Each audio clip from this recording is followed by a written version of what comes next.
What's up guys, but of course you're going to be seeing today's breakdown and review of the Year 2 version of the exotic rocket launcher called Dragon's Breath. It wasn't commonly used much in Year 1 because enemies just stepped out of the way of the incoming homing balls of fire that it previously shot, rendering DPS useless. This has been changed out for Year 2 and I'll address this. You can get this weapon a multitude of ways. You can get it through Nightfall Strikes, you can get it through Legendary and Exotic Ingrams, or as a King's Fall raid reward. You can also buy it from the kiosk for 150 marks, or I'm sure Zero will sell it at some point. I happen to get mine from an Exotic Ingram. The launcher actually starts with a 280 base damage if you buy it, and if you're above 300 light it should drop as a 310. It can be infused up to a max of 320. It has a fire rate of 18%, a blast radius of 60%, a velocity of 30, a stability rating of 66, a reload percentage of 52, and a magazine size of 1. One other keynote that isn't listed in terms of stats is the equip speed of 60%. Before getting to the perks, Dragon's Breath actually has below average stats. The blast radius and the velocity, or how fast the rocket travels, are actually quite low. They're among the worst for rocket launchers in the game. Stability for rocket launchers are more or less irrelevant because it's, fire or forget. And the small, well, as small as possible magazine size of 1 combined with a low reload speed of 52 means you're going to have to time and carefully plan your shots in situations, or you're going to die either right before you shoot your rocket or right after you shoot it, meaning your rocket will go straight into the air to hell and is completely useless to everyone. So let's see if we can fix this through the perks. All Dragon's Breaths are the same because they're exotics. The first perk is called Napalm, and this is the change for Year 2. Releasing the trigger after the weapon has been fired drops a solar damage napalm canister that sets fire to the ground. It's no longer the flaming balls of fire. This napalm strike lasts for about 7 to 8 seconds, and actually the canister can be banked off walls or other terrain to get enemies not in your line of sight, which is actually a cool feature. When it hits the ground though, it will explode. You can control the time it detonates by releasing the trigger early or late, and that's the change for Year 2, and I'll break this down further. You have 3 clear options in terms of ballistics. Smart Drift Control, which produces controllable and predictable recoil, which isn't really useless here, which is kind of useless here, but it does reduce velocity slightly. Linear Compensator, which produces more controllable recoil, boosts velocity, but also cuts into blast radius.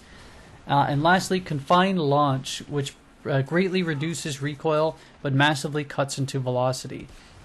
So recoil, because it's a rocket launcher, isn't something you should be massively concerned about, so you're going to probably try and pick something that cuts into things as least as possible, considering velocity and blast radius are already low on this weapon. And I choose Smart Drift Control because velocity isn't cut down the most of the other options, or blast radius. When breaking down the skill tree further, the first perk is called Surplice, which allows you to expect to find more heavy ammo for this weapon. Typically, heavy bricks drop 3 to 4 rockets per, but if you're running a Titan with Ruin Wings, it stacks, so you can get up to 6 to 7 rockets per brick if you're running additional heavy drop armor. It is an exclusive PvE perk, however, of course, because you can only pick them up through special heavy ammo drops. The next 3 perks which you'll have a choice over are Quick Draw, which allows the weapon to be drawn very quickly. It's actually quite useful in terms of what we were discussing earlier of timing when you're going to shoot. Javelin, which increases the velocity of rockets fired by about 6 to 7%, which is actually quite useful as well. And lastly, Speed Reload, which allows you to reload the weapon faster. So it depends completely on your playstyle, but any of the 3 can be viable. For me, I find that either Javelin or Speed Reload would probably be my best choice, but you can make a case for any of the above perks. The last perk's called Who's Next, and it allows for reload speed when you get a kill with the weapon with the last round of the magazine to reload the weapon faster. And since of course this weapon only has 1 round in the magazine, that's after every kill, which isn't too bad considering its awful base reload speed. But a quick note with regard to that, it only reloads when you get a kill, of course, which means that if you're using 6 to 7 rockets on a boss, it's not going to reload any faster because you're not going to kill a boss with this. Just trust me. With regard to my overall impressions in PvE, it's so much fun to use in dailies, strikes, and other non-top tier PvE encounters. I regularly find myself equipping this weapon just for the fun factor. When you pair this weapon with Ruin Wings Titan, you have a constant supply of rockets to watch everything burn, especially when you pair it with Hammer Bro Titan. It especially excels against mobs and immobile bosses, especially because now that 1-round magazine can reload a lot quicker, though the overall sustained DPS is underwhelming at best. It's best used for burning mobs and territorial control, and that's what it should be played to. So in terms of if you're a min-max guy looking for max DPS, don't use this weapon. You're just not going to output a ton of DPS with it.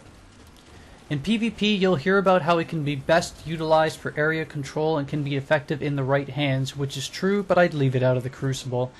A Takenaut Titan, and of course because we have a Titan theme here, can give this weapon tracking and make it even more effective and more useful, and you'll see it in the video in a couple of instances, but it doesn't have the raw DPS or killing ability as, say, Truth or a machine gun, which guarantees you kills.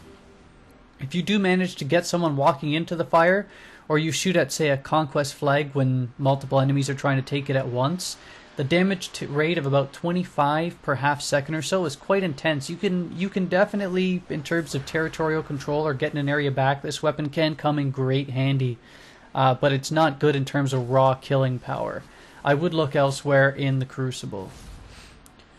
Ironically, though, in Year 1, the flaming balls of fire at Centel were easily dodged by enemies, which made them sort of useless, but many Year 2 enemies are actually quite stationary now, so the flaming balls might have been more useful now than they were ever. Of course, this was replaced in Year 2 by the Napalm Fire area of effect damage, and I do think that it made the weapon not only more fun to use, but especially in territorial control, I think it's even more effective than it used to be. So I think it was a change in the positive. It's one of the most fun weapons to use in the game. I just keep it out of the Crucible and make sure that when you bring it into PvE that you use this weapon for territorial control first and foremost, and less so for DPS killing, or max DPS killing as your second option.